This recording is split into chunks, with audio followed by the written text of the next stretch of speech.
So I wanted to start tonight with a poem. uh, on Halloween night, people are dressing up and playing different characters and such, and so it's appropriate for that. But also later on the program, there's a couple stories that feature shape shifting, and shape shifting, on one hand, is the ability to change shape from a human being into an animal. The Irish love this stuff. The Celts become stags and salmon and boars and trees and all this stuff. But another idea of shape shifting is the ability to shift the shape of your own fate or destiny, or to assist other people to shift their shapes of their fate. And then another perspective is that shape shifting is simply the ability to inhabit a different sensibility or a different perspective, the perspective of a hawk or a bear, the perspective of water, for example. And this poem, which I've always loved, called Wilderness, speaks to that capability, that perspective. Wilderness. There is a wolf in me, fangs pointed for tearing gashes, and a red tongue for raw meat, and the hot lapping of blood. I keep the wolf. The wilderness gave it to me, and the wilderness won't let it go. There is a fox in me, too, a silver-gray fox. I circle and loop, I sniff, I guess, I break into the hen houses late at night, steal chickens and hide all the feathers. Oh, there's a fox in me. And a fish, too. I know that I came from salt blue water gates, and I scurried with shoals of herring, blue waterspouts with the porpoises, before the land was, before the water went down, before Noah, before the first chapter of Genesis. And oh yes, that fish, it too came from the wilderness. But I got a hog inside of me too, oh it's true. Sometimes I am just a machinery for eating and grunting and sleeping satisfied in the sun and the mud. And that hog too, it came from the wilderness. But I've got an eagle inside of me too, and a mockingbird. And the eagle, it flies over the rocky mountains of my dreams and fights in the Sierra crags for what I want. And the mockingbird warbles in the early forenoon before the dew is gone, in the Chattanoogas of my hopes and in the Ozarks of my desires. And the eagle and the mockingbird, they too, they came from the wilderness. Well, I got a whole zoo inside of me, in this bony head and this red-valved heart. But there is something else I got too. It is a man-child heart. It is a woman-child heart. It is a friend and a lover and a sister and a brother, and it came from God knows where, and it's going God knows where. But I am the keeper of this zoo. And I say yes, and I say no. I sing, and I kill, and I work. I am a pal of the world, and I came from the wilderness. And that's the poem Wilderness by Carl Sandburg. Let's give a hand to a great poet, Carl Sandburg. A friend of mine pointed out to me when I did this show live a couple nights ago, he said, well, you seem kind of connected to the hog there. You seem to rather enjoy that part, It is true. It is true. I also wanted to honor, as well as Halloween, or what the Celts called Samhain. This is the Celtic New Year. It's also a celebration of Dia de los Muertos, the Day of the Dead, which is celebrated all throughout Mexico. And of course, many Mexican folks and Latino folks celebrate it right here in the United States. And oftentimes what they'll do is they'll make an altar in their home to the deceased, to those that have passed on, friends and relatives and ancestors. And they'll often prepare the foods that their relatives and deceased friends like the most. They'll sing songs, play the music they liked, tell stories about them. And in Mexico, I've seen Day of the Dead folks go to cemeteries. And, it's great. These cemeteries are alive suddenly with color and music. They bring picnics and they sing. And A lot of people do that. They've been doing it for a long time. And this is the story of why they do that, why that tradition started. They say, hace mucho, mucho, mucho tiempo, a long, long, long, long time ago. People, la gente, the people, vivía y vivía, they lived and lived and lived, y nadie murió. No one ever died. Bueno, because of that, the world became a rather crowded place, you know. Gente, gente, gente, people por todos lados, everywhere there were people. No había lugar, there wasn't any room for anything new, anyone new to come. Y nadie sabía qué hacer. Nobody knew what to do. Bueno, aparte de Coyote, except for Coyote. Él siempre sabía qué hacer. He always knew what to do. Or por lo menos, at least, he always thought he knew what to do. Conoces el tipo, no? You know the type, right? And Coyote said, bueno, yo tengo una idea. I've got an idea. Yo tengo una amiga. I've got this friend. Se llama La Muerte, Lady Death. Ella, she is una sabia. She's a wise one. Yo le invitaré. I will invite her to come. Aquí, here. She will know what to do. And people said, bueno, Coyote, está bien, cualquier cosa, whatever, Coyote. You take care of it. And so Coyote, well, he did.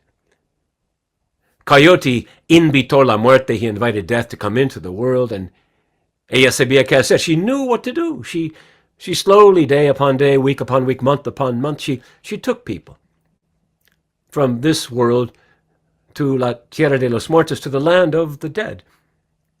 Little by little, she took them. And after a while, people would come to Coyote and they'd say, Coyote, por favor, please, ¿has visto mi tío? Have you seen my uncle? Yeah, Coyote, también mi abuela. Have you seen my grandmother? Y sí, Coyote, también mi amigo Pedro, el viejo. You know, the old one, Peter. Have you seen him? And Coyote would say, bueno, se fuera. And they went with Lady Death to the land of the dead. Ah, sí, Coyote. Yeah, está bien, yeah. Pero, ¿cuándo van a regresar? When do they come back? And Coyote, he thought and said, esa gente es un poco tonta. These people are a little foolish. Ellos no van a regresar. They're not going to come back. It's the only way there would be more room in the world for something new, someone new to come. But the people said, no, Coyote, esto no va a pasar. That is not going to happen. And so the people got together and they decided to do this. They decided to make a great fiesta, this big party, you see. And they made all the food that those people in the land of the dead loved the most. And they brought the instruments and they began to play the music, you know, and dance the dances. It was in a huge, huge mansion, this enormous hacienda.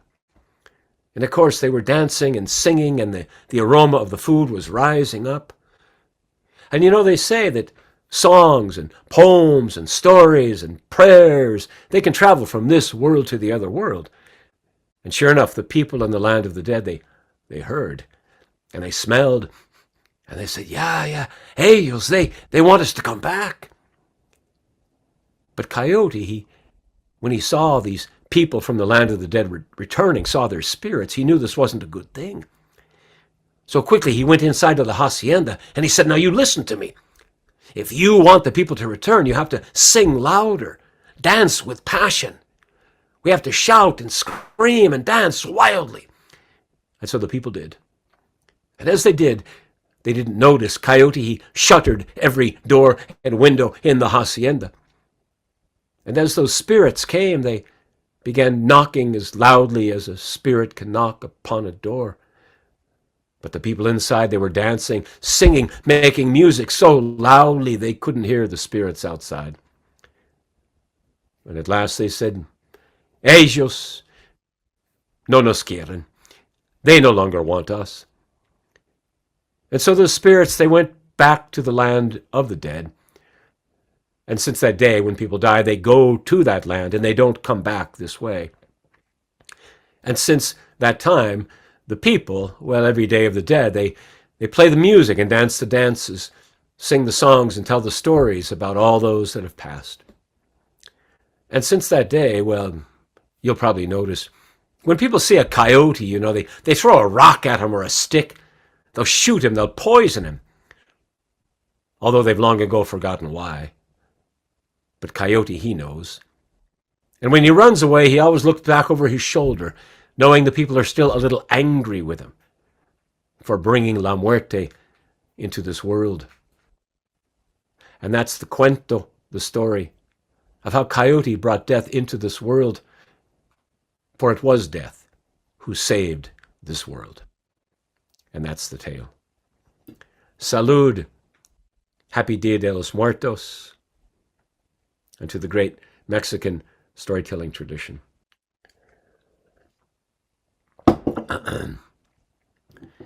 Well, I've always liked that story, and as sad as it is, I love the feel of it, that death does contribute to life, and out of death does come new life. I like this particular holiday of Halloween because I like to see people dress up. I like to see people's insides be sort of worn on their outsides, We don't get an opportunity to do that all the time. And it's nice just to see people walking down the street kind of dressed up as their subconscious sometimes. It's a great picture. And I wrote a little poem that speaks to it. It's a short little poem. I just wrote it yesterday. I haven't had the time to memorize it, so I'll read it. It's called On Halloween. On Halloween, we finally get it right. And don't worry over weird people walking in the streets in the dark. We welcome pirates, princesses, witches, goblins, ghosts, and much more to our doors, and give them treats, wish them well, applaud them for being who they are, which isn't as terrifying as we thought. The neighborhood seems a little sad the next day, when all the specters and spirits, heroes, demons, and deviants have melted away, and the scarier costumes of normal return. And the treats, the only treats that are given for that trick of keeping well hidden the singing angels, howling werewolves, the unruly parade of all souls, shining, shimmering, mud and blood-splattered, clamoring inside of us for that one blessed night to return, and soon. That's called Halloween. So, well, the show this evening is entitled Tales from the Cauldron, and I wanted to share a story out of that tradition, out of that title. And a cauldron in the Celtic world was a very common cooking pot. There was nothing more common in a Celtic household, or most households in the old days, than a cauldron, a big iron cooking pot. But a cauldron was also a very essential and important thing in the Celtic imagination, because a cauldron was also a crucible for change and transformation. It was a container in which you could brew up an elixir, some libation that could inspire, that could nourish, that could transform. And there are many famous cauldrons in the Celtic world. The Irish god, the Dagda, he had a cauldron that fed all who came to it, but always remained full. And the great warrior Bran, he had a cauldron in which you could put slain warriors or wounded warriors, and they would come back to life or to health. There was the cauldron of Ogurven, this enormous giant, but the mists that came off it made music and poetry. But possibly the most famous of all the Celtic cauldrons belonged to a woman whose name was Caradwen. And Caradwen, she was a bit of a cauldron herself. She was a container, a crucible of all the oldest knowledge of the world. She knew all the mysteries and the magic of the tides and the winds and the weathers. She knew all the powerful ley lines that lay within the earth. And she had intimate knowledge of every healing bark and berry and root and branch all around her. Not only that, she knew how to combine everything to make an elixir, a tonic for healing, or for transformation. Now, Ceridwen, she lived in the mountains of Wales in a place that's called Snowdonia. And she lived around a lake on the shore of a lake called Lake Bala. And she lived there with her husband, Tegid Fol, a king, and her two children. Ceridwen had a daughter whose name was Cryri. And Cryri, she was as beautiful, as gifted, and as bright, and as eloquent as her brother, whose name was Morfran, was dark and troubled, and without idea or speech, it seemed. Some say he was born deformed. He had a face that looked like a gnarled root. And the name itself, Morfran, actually means sea crow or cormorant. And he sort of had the countenance of those solitary and ungainly birds. He wore a cape and often a hood over his head. He seemed to turn away from light. And as he grew into a youth, he turned away more from people, and they turned away from him. And his mother, Ceridwen, who loved her son, she worried after him. And in time she thought, I will use the practice powers that I have. I will use all knowledge I have. And I will make an elixir for my son. A potion that's so powerful, it will give to him the singing heart of a poet and the wise mind of a druid. And in that way, even though people turn away from his face, they will not be able to deny the beauty and the wisdom of his words. And so it was, she set about.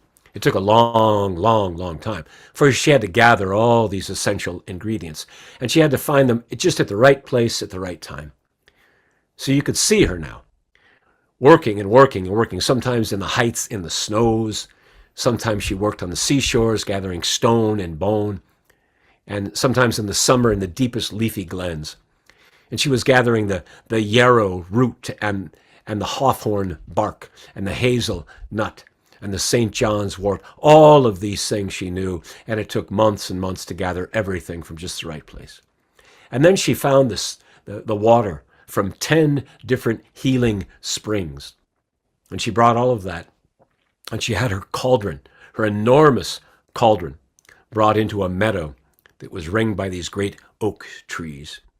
Now, cauldrons, they were made by the Govanas, the blacksmiths, and they were incredible works of beauty, made with silver and gold and copper, but they also had to be made with such strength that they could withstand the highest heat, and they could contain the most volatile of liquids, so everything could mix and transform to become a potion of great power. Well, now she was ready. Ceridwen had a fire built beneath the cauldron, and then she had 2 people come to help her.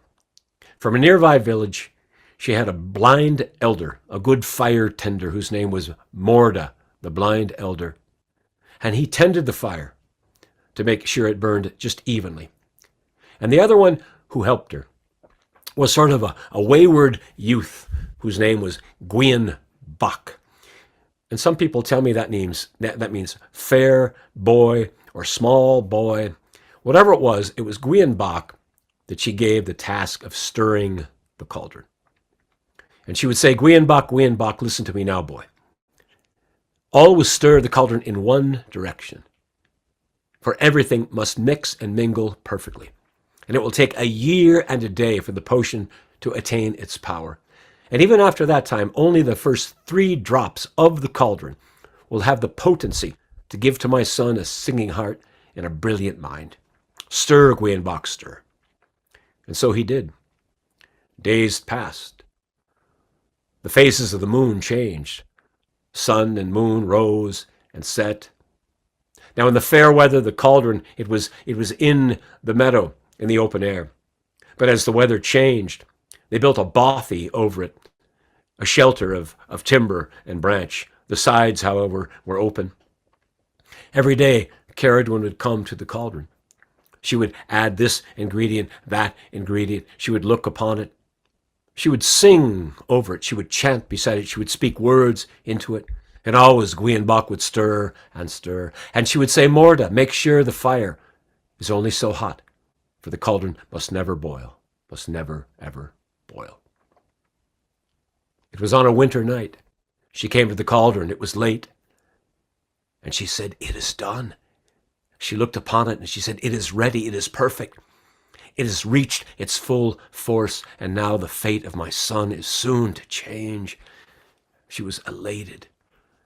And Caradrin, this sorceress, this wise one, this healer, she made great haste back to her home, not too far away from the cauldron. She walked up the steps. She went in to Morfron's room, and she roused him from sleep, and she said, "Boy, the time has come. Your fate is about to change, my son." And the strangest thing was this.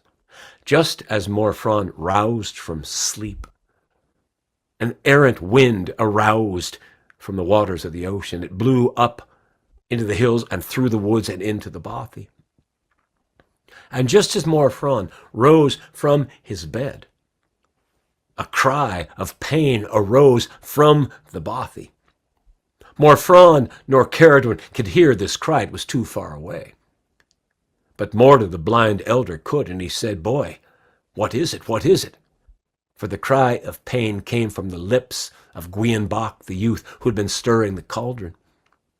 And Gwion said, "Morda, I swear to you, man, this was not my intention, but that wind that just blew, it blew through the woods into the bothy across the cauldron, and I swear it blew 3 drops of it upon the back of my hand. And it scalded me, it burned me, and so I licked my hand with my tongue, and Morda, I believe now that it was I that received the gifts that were meant for Morfron. For you see, I feel a brightness in my brain, a strength in my bones, a fullness of heart that I have never, ever known before. But I swear to you, Morda, it was not my intent." And Morda, the old elder, he said, "Now listen to me, boy. What we intend in this life and what happens to us, well, it's rarely the same thing. For some reason, you see, Caradwin, she cannot control every wind of fate that blows in this world. And for some reason, the winds of fate have blown those gifts upon your hand. And for some reason now, you must get yourself away, and soon. For you see, Gwion Bach, with every gift and blessing and boon comes trouble. And yours, boy, it's not far away. Use the powers you have now and flee. Go now with my blessing. Go!" Gwion Bach, the youth, he listened to the blind elder Morda, and he made his way off. And it was exactly the way that Morda said it would be. Caradwin arrived at the cauldron with her son Morfron. She could immediately sense there was no power in that cauldron. And she saw that Gwion Bach was gone, and Morda explained what had happened, and she took her staff, and she was furious. For you see, Morda knew Gwion Bach's intent would matter nothing to Caradwin. She slammed it upon the cauldron, and the cauldron broke, and all of that liquid was now a vile poison.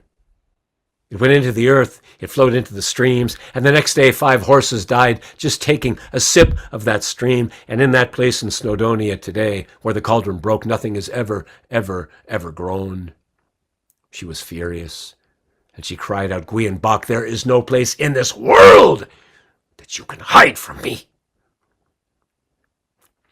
By first light, the youth Gwion Bach, he had made his way through the deep woods.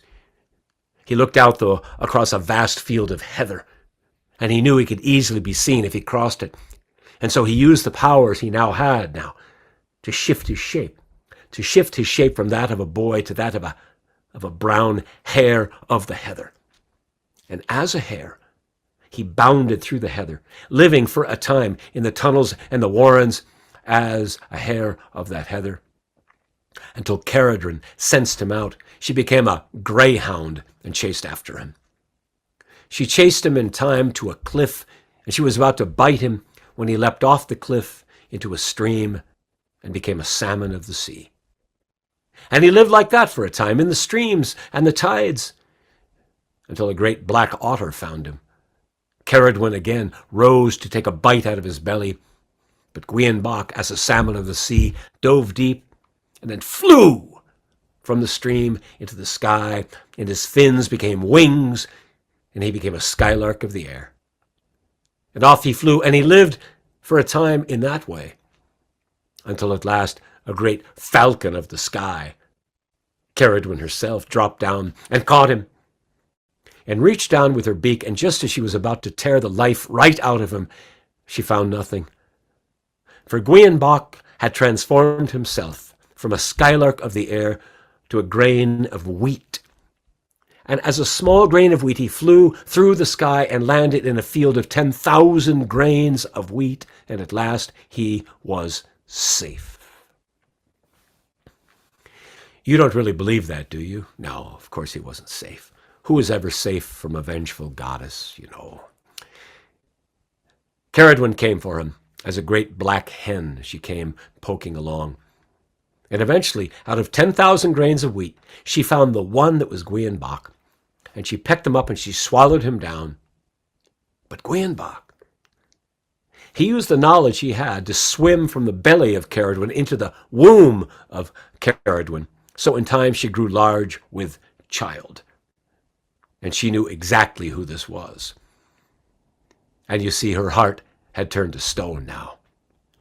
And as she grew larger and larger with child, and knew it was Gwion within, she took a knife and sharpened it upon the stone her heart had become. And she didn't hesitate. The moment Gwion slid from her womb, she took him and raised him up and took the knife and put it right to his throat. And in that moment, the little infant's eyes opened. And Ceridwen, she was astonished. She stopped, because one of the eyes was like her own eye looking right at her. And the other eye was the eye of the infant Gwion. And just for an instant she stopped. And in that moment, Gwion the infant began to wail, and she did what most women would. She put him to her breast and suckled him. But in time she said, Gwion, I cannot care for you, boy. I cannot care for you. My own love would be divided between yourself and my own son Morfran, and he would come for you in time if he knew that you yet lived. We must find another way. And so Ceridwen, she went down to the shores of the ocean. When she came back, she had a seal skin, which she sewed into a pouch.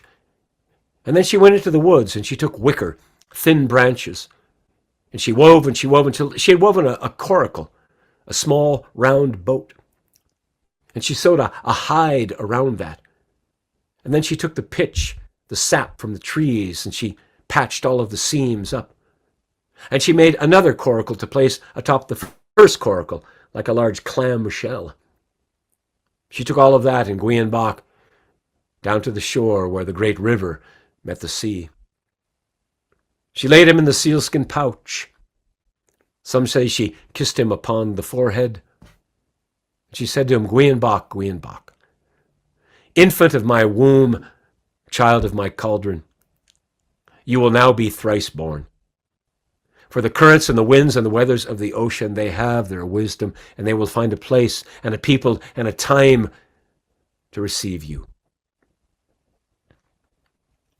And so Ceridwen put Gwion in the sealskin pouch, the pouch into the coracle, one coracle atop the other. She sewed it shut, and then she laid it into the sea. And she watched as the ebbing, outgoing tide took that coracle and the infant inside far, far out into the ocean. And you can imagine, this was part of the great North Atlantic, the wild winds there. And Gwion at times in the coracle, he would rise up and up atop the crest of the waves, and then down into the trough of the waves, the howling winds all around him. His lullabies were the sound of seabirds and the barking of seals and the spouting of the whales. For 7 days there, he floated around in the great ocean waters. Meanwhile, in a galaxy not too far away, there was an estuary, and far upriver from the estuary, there was a realm, and the king of the realm, his name was King Gwynedd. He was a good king. And King Gwynedd had a son whose name was Elphin the Unlucky. And he was called Elfin the Unlucky because, well, what do you think? He was unlucky, exactly. Even as an infant, he would fall out of his cradle. As a child, he would get lost in his own house. As a youth, he seemed to have no particular skill or talent or inclination or interest or enthusiasm. But he was of good heart. People loved him. He would go out fishing and never catch fish. He would go hunting and he would never even see a stag. Well, in time, you see, people, they expected little of Prince Elfin. And because of that, I guess in time he expected very little of himself. The only luck he ever had was that he did find a woman who loved him for his heart and was fine with everything else. And they were wed. Now his father, King Gwynedd, he was always looking for ways to assist his son, to give him tasks and jobs in which he could gain some level of confidence, learn some skill or craft. Well, and one day came. It was this particular day. It was Samhain Day, a day when, of course, the Celts have great feasts everywhere. And Gwynedd, he called his son to him. He said, Elfin boy, listen, now, we have a feast this evening, and I want you to go down the river and check all of the salmon weirs, the salmon traps, because indeed it is the time when the fish do run upstream. And indeed you will find fish in those weirs. I promise you that much, son. Bring some of those to us so we can have meat for the feasting table. And of course, nothing could be simpler. Except when Elfin was involved, you know. He went to the stable. He mounted his horse. And he rode downstream, down the flowing river. And just as he was riding down and down and down and down, the tide was flowing in and in and in and in and up. And upon that tide, you see, there was a wee coracle floating up the river, up the stream, upon the tide. Well, Prince Elfin, he came to the first salmon weir and he checked it, and strangely enough, there were none. He checked the second weir, and once again, there were none. The third and the fourth, and there was nothing. And he said, well, just my luck. This has probably never happened before. No fish in the salmon weir, nothing at all. And he knew he'd be chided mercilessly, but he turned to go. He turned, and that's when he noticed something in that last weir. Across the river it was this strange sort of little coracle bobbing up and down and up, and he wondered what that was. He took his long pike with the great hook upon it. He waded into the stream and he pulled the coracle across the river up onto the grassy bank. And he could hear something inside of it. And he thought, what is this? But he could see the coracle was well made. And he took his knife and he pried the uppermost coracle for the one on the bottom. And as he did, it was the strangest thing. Light began to emanate from the coracle. Heat and light came from it. And he opened it up and looked down. And there, he saw the most beautiful infant, this wee little man-child, just slide out of the little sealskin pouch and look at Elfin with these bright eyes. But the brightness came from the child's forehead there. And immediately Elfin, he cried out. He simply said, Tally Essen. Ah, Tally Essen, which is a Welsh word that simply means shining brow. And this infant, he heard it, and he spoke, and he said, Taliesin, I like that. I like that name. I'll keep it. And of course, Elfin, he said, kids these days, they're growing up so fast, you know. Jesus, he's already speaking. Well, Elfin was touched by the beauty of this child. And he reached into the coracle and he took this helpless infant in a sealskin pouch. He cradled him in his arms. He climbed upon his horse and he rode off. But of course he knew when he got back to the feasting hall, people would be waiting for fish, and what did he have? Some infant in a sealskin pouch. But it was almost as if Taliesin, Gwienbach there, this now named Taliesin, it was as if he could feel the weight of Elfin's shame inside of him. He could feel the blanket of sadness that Prince Elfin had worn his whole life. And because of that, he just began to sing to them this little song. He just sang to him. And he sang, "No salmon found ye in this weir, but Prince, ye bear a gift more dear. From oceans wide and wild and dark, a singing heart within this bark. I've lived as salmon on the brine. I've been hare and fish and grain in time, delivered twice from woman's wombs. My fate's now spun upon this watery loom. Oh, you've found and named and gathered me. Oh, dear brother Destiny, you're good of heart with eyes that see. An end shall come to your miseries. All boon and blessings will come to thee." Ah, it was the sweetest song that Elfin heard. And the thing about it was, as that song was sung, it was almost as if it lifted that great blanket of shame that Elfin had worn for so long. It just seemed to lift it from his shoulders, and it fell away. For the first time ever, his heart, it was light. His eyes were clear. He looked out at the world with new eyes. Now, he always had loved the world. Elfin had always loved the world and the people in it as well. But now he loved himself in the world as well.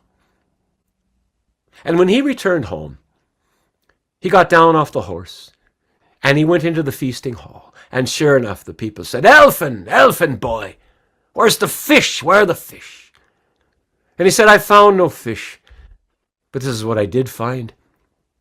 And he brought before them little Taliesin in the sealskin pouch, who indeed did sing for all the people there. And they were mightily impressed. They were indeed astounded. But of course, the fact of the matter is, they would have much preferred roasted salmon to some singing child in a sealskin pouch, you know. Well, Elfin, he was delighted. And he took Taliesin home with him. And his wife was delighted as well, for they always wanted to have children, and they had none, and now they did. And the two of them were so happy, and they raised Taliesin as their very own child. And what happened is this. It happened slowly, but season upon season, people noticed that, well, Elfin's fields, they were filled with good grain. And they would notice, why, look at Elfin's orchards there. They're hung heavy with fruit this year. And in time, his flocks and his herds began to multiply and grow. Ever since that infant had come into his life, his fortune indeed had changed. And just as Elfin's life began to wax strong and good and abundant and full, so they began to realize that the gifts that Taliesin had in his heart and his mind, the gifts from Caradwin's cauldron, they too began to wax full and strong. For he began to sing for people and make poems for them and tell tales to them. He sang at first at his father's home, but then later at Gwyned's own castle, and was invited in time as a youth to sing before nobles here and there. And they noticed in time that not only were the words he sang beautiful, but the ideas in them, they were profound. They began to rely upon the counsel and the wisdom of this Taliesin. And in time, people would say, you know, this Taliesin, he seems to have thoughts that move as quickly as a hair of the heather. Ah, and others would say, indeed, and he dives as deeply into the issues of the day as a salmon of the sea. Yes, said others, but he trembles no more before the issues as a salmon trembles before the tides of the ocean. But also, some said, he has the vision of a bird. He sees far and wide. Yes, said some, and as well, he is as humble as a grain of wheat. For in fact, it was all of those gifts, you see, from all of those times and all those places that the Taliesin now embodied and used. In time, He sang here and a time there, but one day he was troubled, for his father had gone off hunting and had not returned. Elphin, the prince, had wounded a stag, and he had chased the stag from his property onto the property of another laird. Now, the rule of law was that you couldn't trespass, but the spirit of the law was that if you wounded a stag, you had every right to go and dispatch it and then bring it back to your own home, which is exactly what Elphin would have done. But you see, that property was owned by a dark laird, one who always had it out for Elphin and King Gwynedd, and now he used this trespass as provocation. This dark laird, he sent his men. They captured Prince Elphin. They took him to their own stronghold, and they put him in chains. And then a messenger was sent to King Gwynedd and said, a ransom will be required for us to free your son. And this King Gwynedd, he was enraged. And he went to his stoutest warriors, and he said, you ride swiftly now, with the sharpest of weapons, to that laird's home. And just as they were about to do that, Taliesin, he heard, and he came, and he said to Gwynedd, good king, allow me at least to go first to see if I can't reason with this laird. King Gwynedd allowed it, and it was Taliesin who arrived at this laird's door. He knocked upon it, and when the laird opened it, he said, well, if King Gwynedd hasn't sent a poet, Taliesin, how sweet. But I'll tell you this much. It's not sweet words that cajole me to allow Prince Elphin to go free, but only gold and silver and horses, do you understand? And Taliesin, he said, great laird, we know that you have us over the barrel here. And tell me only how much gold you need, how much silver, how many horses, and I will return swiftly to King Gwynedd and bring all that you require to free my father, the good Prince Elphin. But allow me at least this, laird. Allow me at least to see my father, Prince Elphin. Allow me to speak a poem to him, so I might raise his spirits just a little. And the laird, he said, well... He turned to his henchmen and said, boys, wouldn't it be lovely to have the sweet words of a poet? We haven't had such a thing in quite some time. And they all laughed. And as they did, well, they brought Prince Elphin out, and Taliesin saw his own father there, in chains, his face a map of bruises and welts. Taliesin closed his eyes, and he slowly began to hum, and then to sing. And then he spoke words. They were the words of their language, but he was speaking them backwards. At first the men laughed, but then they grew still, because it seemed that as Taliesin sang, the very air of that stronghold began to change. It grew cold and then like ice, but the strange thing was, in their bones, it was like fire. And then their joints began to ache, and then they noticed as blisters and welts were raised upon their faces. They turned to run, but they couldn't. They couldn't move. They were frozen like stone. And then they watched as Taliesin opened his eyes, and they could see in them pure, unmitigated fury. And Taliesin the bard, he used all the powers of the druid he knew now. And he made the very stones of the stronghold start to shake. And using every power of earth and sky and fire, he pummeled and pummeled and pummeled those men with his words, until at last they screeched and lay down upon the floor in agony. And at last the stone tower was about to tumble upon them, and they cried out, enough! Enough! Enough! Stop! Stop! And Taliesin, he said, I will tell you now what gold and silver will be required, and how many horses that I want. You give me that, or then again I could speak another little poem for you. And they said, no, no, no, anything but that. No more poems. Taliesin looked at his father, Prince Elfin, then sang to him. And it was a song of such power and love that the chains fell right away from Elfin. And so it was that Taliesin and his father, they rode off with fresh horses, gold and silver. And that laird never troubled Gwynedd or Elfin again. After that time, the reputation of Taliesin spread, not only as a singer, as an advisor, as a poet, but also a druid of incredible power. In time, his poems and songs and stories, his wisdoms were upon the hearts and in the minds of many, many, many people, from squires to stable boys, from the oldest washerwomen to the finest kings and queens. And one day he was called to sing at the court of the highest king in the entire realm. People crowded the hallways and they listened. And they said after Taliesin sang, they understood the past better. They saw more clearly the issues of the day. Not only that, but they gained insights into possibilities for the future that they never thought of before. And it was then that that king invited Taliesin to be the high poet of his court.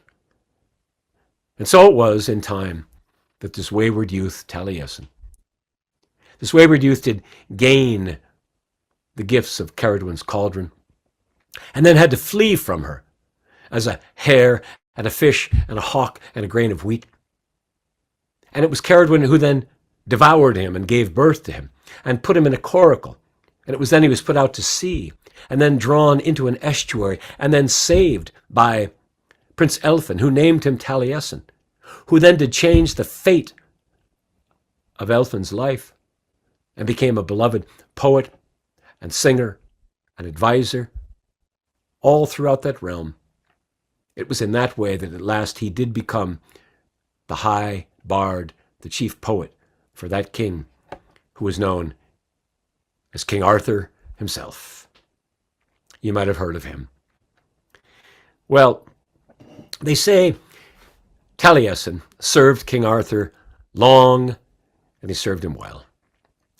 And one day he was at the round table at which sat 24 knights in a big circle. And he looked across the table, and he noticed someone who he knew. It was a face that you would remember, the face with the countenance of a gnarled root. It was, in fact, his step-brother, Morfran. Morfran somehow had worked through that pain and that darkness, and in time had become one of King Arthur's most trusted and loyal knights. It was Morfran, the sea crow, the cormorant, who in fact did accompany King Arthur when he was wounded across the lake to the Isle of Avalon, where he was buried, or some say sleeps to this day. In time, Taliesin, he too succumbed, and they buried him in a great meadow ringed by stout oak trees. And one day, they say it was a fox or a squirrel running across that place that dropped a hazelnut right above that spot where Taliesin was buried. And in time, the hazelnut became a tree, and in time, the roots of it went down and drew up all that wisdom and all those stories of Taliesin. And they infused every hazelnut of the tree, which has gone on to infuse other hazelnuts and other hazelnuts. And just last week, I had a hazelnut scone, and maybe that's why this story came into me. But now, I've given it to you, and who knows where it'll go from here. And that's the story of how Gwienbach became the poet Taliesin. The Gwienbach.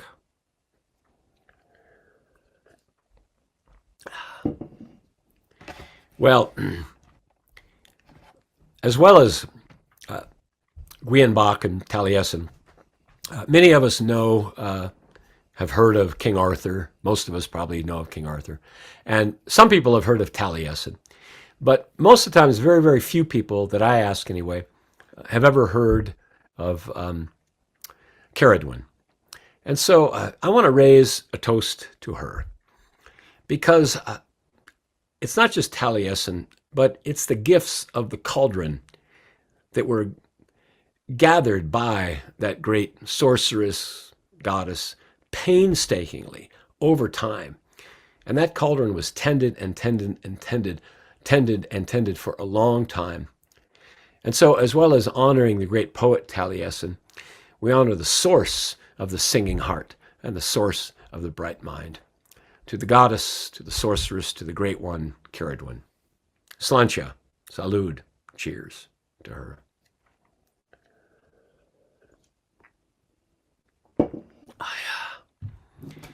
Well, this time of year is always my favorite time of year for a lot of reasons, but one is that it's the time when the great rains return. I live in Oregon in the Pacific Northwest. The great rains return.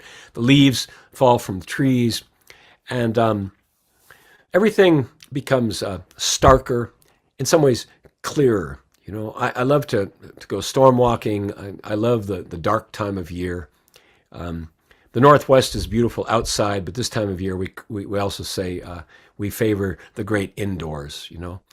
And it's a great time for stories, what I call a great time for tending the mythic fire, you know, the fire of dream, the fire of poetry, and the fire of story.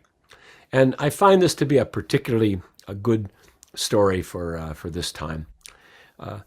It has a big root system. It comes from a lot. There's a lot of different versions of it, I should say. But in one of the versions, they say that it's an Inuit tale, a tale from the people that live far, far up north, where it's cold all of the time. They live in incredibly difficult circumstances. They're amazing masters of survival, and they live at the edge. And because of that, they have a perspective from the edge that is unique. They say that in one of their villages, there lived a beautiful, beautiful young woman. Not only was she beautiful, she was gifted. She was talented. She could make fine things with her hands, you know, whether it was making a parka or sewing together the skins to make a kayak. She could also sing songs beautifully and dance the dances. And they say her voice was so lovely that the young men, they would come by her hut and stand there just to hear her speak. It didn't matter what it was. It could be bear dung, you know, muckluck, whalebone. It didn't matter. Her voice was just so beautiful, you know, and it would just destroy these young men. It was so lovely. She was so gifted, so bright, so brilliant that the world around her, well, it seemed a little dull, you know. And there was nothing duller to her than the young men in the world. And you know how it is, the young men, they're out there, they're trying to learn stuff. They're learning how to fish and, you know, how to paddle and how to make things and how to hunt. And because of that, they're making mistakes and looking a little foolish sometimes. And she would always notice this. And she'd say things like, oh, look at that one, look at that one. I call him drowns himself while kayaking, that one there. And over there, that one, I call him brings home no game. He never brings anything. Oh, that one there, that's Blubber Boy. I mean, look at the size of him, you know. She would say these things, you know, and her parents would say, stop that. Stop that. You're not better than anyone else. Stop that. She couldn't help herself. Now, every day, she would go to the edge of the village, and she would look out across this wide expanse of tundra. And her spirit would just seem to go out of her, this longing that she had for something. She didn't even know what it was, just longing. She was longing for something. And one day she saw, way at the edge of the tundra, a man coming towards the village. And as he came a little closer, she could see that he carried a great spear, for he was a hunter. And as he came closer, she could see he had a fine parka made out of polar bear skin. And as he came closer, she could see that he wore a necklace of polar bear teeth. And he had sharp knives upon his belt. And he came into the village, and he stayed there for several days. And at night, around the fires, he could sing the songs. He could speak the stories. He could dance the dances. And this young woman, she was quite taken with him, you know. And she found out that he was going hunting soon, and he'd be gone for some time. And she said to him, "Take me with you. Take me with you. I'm skillful and I'm strong. I can make things with my hands. I can be helpful." And he said, "You don't understand. You don't understand. When I walk, you would have to run to keep up with me. You couldn't catch up." And he said, "And also where I go, it's dangerous. Sometimes, well, you might not even return." And she said, "No, no, no, you don't understand. That's the kind of journey that I want to take. That's the kind of journey I need to take now." "Well," he said, she went with him. The next day they left together before first light, and he was right. She had to run just to keep up with his walking. After 3 days, they came to the edge of the tundra, to the ice floes. He didn't hesitate. He walked out among the floes, hunting the seal and the polar bear, and she followed him. But one day he came to the edge of the ice, and he didn't hesitate. He just dove into the water, swam across it, and pulled himself out onto the next ice floe. And she looked, and she didn't know what to do. She wanted to be with him, but she didn't want to die. She didn't know if she could make that journey across that water. And it was then that she began to reason, what am I doing here? She began to think, I have a village. I have people that love me. What am I doing here? And she reasoned this, and she reasoned that, and she reasoned and reasoned. But you see, that woman way back there and then, she was a lot like many of us right here and now. She was not entirely reasonable. Yes. And she dove into the water, and she swam across it. But as she tried to pull herself out, she couldn't. She couldn't pull herself out, and she began to claw and scratch at the ice, and she cried out for help. She cried out for help, but when she looked up, it was no man that she saw. It was no hunter that she saw. You see that polar bear skin parka, that was his skin. Those teeth around his neck, those were his teeth. He was polar bear. Those sharp knives on his belt were great claws now. And he reared up, and he roared and roared into the sky. And then he dropped down on all fours and lumbered off into the distance, and he was gone. But that young woman, she tried as much as she could to pull herself out, and she couldn't, and at long last, she simply had to let go. And she dropped down and down and down to the bottom of the sea there. She stayed there for quite some time. As the tides came in, the big crabs would come with it, and they found her soft, beautiful flesh, and they would pull and peck and chew upon it. And in time, this beautiful young woman, she was a skeleton woman. She was nothing more than bones, and kelpweed it wrapped around her ribs, and barnacles grew upon her bones, and the sea worms, they crawled through where ice once looked out. Stayed there for a long time. But one day, as sometimes happens in the tundra, the great tides, they wash in this way. And the rivers, they wash out the other way. And it creates this big whirlpool, and that's what happened. And as the whirlpool came down and down and down, it lifted Skeleton Woman up and up and up, and her bones, they broke through the top of the waters. And she flailed about, and she found the ice there. Well, she had lost a lot of weight. She was so light now, You could see her. She pulled herself out. The Skeleton Woman, she began to walk across the ice, her bones clicking and clacking and rattling, and the wild wind streaming the kelpweed wrapped around her ribs behind her, and her wild hair filled with barnacles blowing in the breeze. She came to the end of the ice floes and onto the tundra, and that's where she saw a whale-bone frame of a hut. Sometimes the whales, the dead whales, they would wash up upon the shores. And sometimes the hunters, well, they would take the ribs of the whales and they would make frames. And they would weave the grasses of the tundra around them for shelter. And she saw that, and she did that. She was good with her hands. Skeleton woman. She wove the grasses of the tundra around, and she made a hut.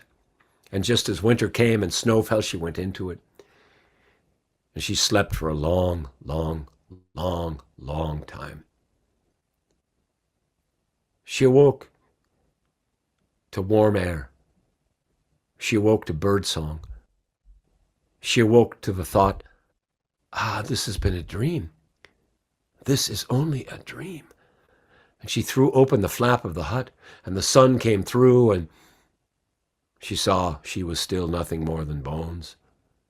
She stayed there for quite some time. One day she saw two young men, two hunters. They were walking not far from the hut, and she called to them. She said, "Come here! Come here, come here. I will feed you. I have food. I will feed you."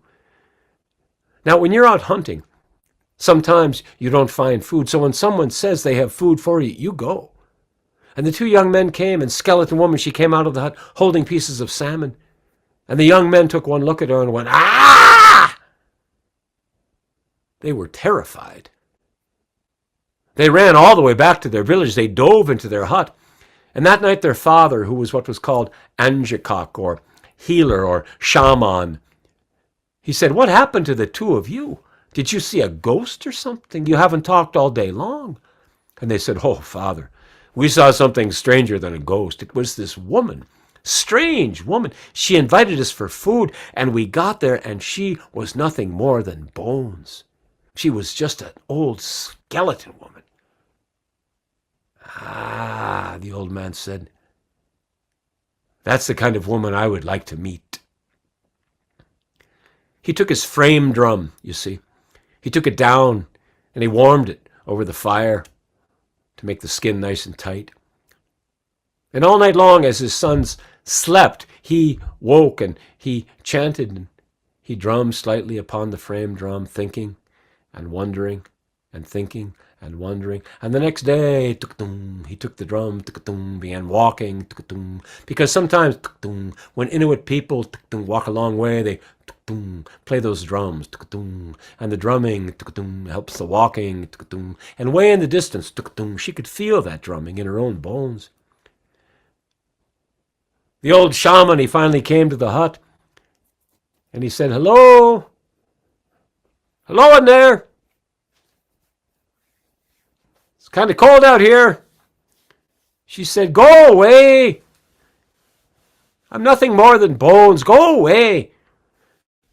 He said, "I know you are. That's why I came." She said, "Go away. You won't like what you see." He said, "I'm an old man. You probably won't like what you see either." He said, "Those things don't matter to me any longer. Open up." It took a long time for her to do this, but she did it. She stood up and she walked out in front of her hut, and she stood there before him just as she was, nothing more than bones. He didn't care. They went into the hut. They sat down, and you know how it is sometimes with people. Words came easily between these two. And she told him the whole story of how she had become the skeleton woman. And he told her all about his life, his two sons, and how his wife had died giving birth to them. And after they talked a long time, he took the drum, and he just started drumming in the silence, and in the darkness, and after a while, skeleton woman, she started dancing. And she was dancing all that night to this beautiful drumming. All the next day, she was dancing. She remembered how beautifully and gracefully she once moved, and on and on and on he drummed, and on and on and on she danced. And then finally he threw open the flap of the tent, and the light came in, and she could see the flesh upon her bones now. Her hair long and shining, her eyes bright. And she said, "Give me that drum." And she took it and she said, "You dance now." "Ah," he said, "no, I'm an old man. I don't dance any longer." She said, "Dance." The two of them, they did dance. They danced from that hut across the tundra all the way back to his village, where they say those two are dancing to this day.